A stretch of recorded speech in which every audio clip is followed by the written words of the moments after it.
জীবনে সবচেয়ে কঠিন কাজ কি জানেন? মানুষরে চেনা, মানুষরে বোঝা, মানুষকে বিশ্বাস করে সেই বিশ্বাসের প্রতিদান পাওয়া। আপনি ভেবে দেখবেন, একটা মানুষকে যখন আপনি বিশ্বাস করবেন, সে আপনার বিশ্বাসের জায়গাতে থাকবে না,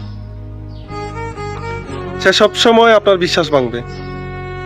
পৃথিবীতে এমন কোনো মানুষ নেই যে বুকে হাত দিয়ে বা বুকের বাম পাশে হাত দিয়ে চোখে চোখ রেখে বলতে পারবে যে আমি কখনো কারো বিশ্বাস ভাঙি নাই, আমি কখনো কাউরে ধোঁকা দেই নাই, আমি কখনো কাউরে আঘাত দেই নাই।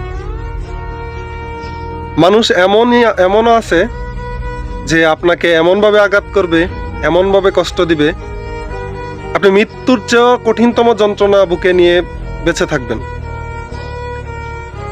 তবুও সে মানুষকে বলে বেড়াবে যে আমার জীবনে কাউকে কষ্ট দেয় নাই, আমার জীবনে কাউকে আঘাত দেয় নাই।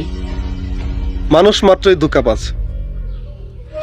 কুকুরকে বিশ্বাস করুন বা অন্য প্রাণীকে বিশ্বাস করুন, তারা আপনাকে কখনো ধোঁকা দেবে না। কিন্তু মানুষ সবসময় আপনাকে ধোঁকা দেবে। সবসময় মানুষের থেকে দূরে থাকুন, একা বাঁচতে শিখুন। একাকিত্ব যখন নাকি আপনি উপভোগ করতে পারবেন, দেখবেন যে একাকিত্ব থেকে সুন্দর এই পৃথিবীতে আপাতত কোনো কিছু নাই।